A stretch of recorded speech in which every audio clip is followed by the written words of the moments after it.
The latest EU budget took a lot of negotiating. A 4-day emergency summit back in July agreed to a 7-year budget worth more than $2 trillion, a sizable chunk of which is to help hard-hit economies recover from the devastation of the pandemic. But it's all now on hold. Poland and Hungary have said no to the conditions, as money could be withheld if states diverge from the so-called rule of law, which means EU members must act in accordance with the values of democracy and fundamental rights, things that both countries' nationalist governments have been accused of ignoring on many occasions. Without their support, the budget cannot pass, and there is huge frustration. There are no excuses for further delays.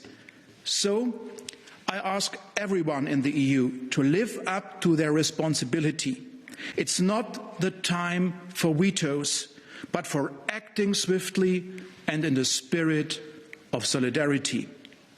Our people would pay a very high price for a blockade.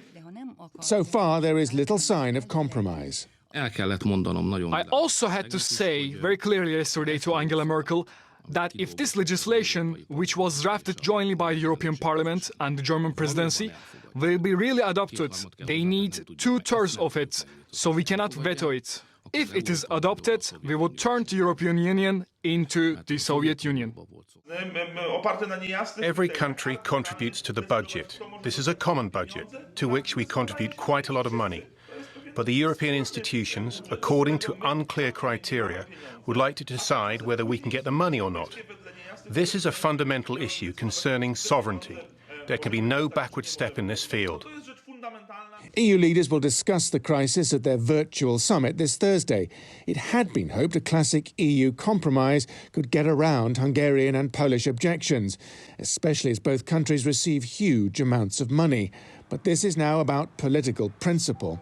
Brussels insists all member states sign up to the same democratic norms, everything from the independence of the judiciary to freedom of the press and more. Hungary and Poland say Brussels is meddling in internal affairs. And for now, they won't budge. Simon McGregor-Wood, TRT World.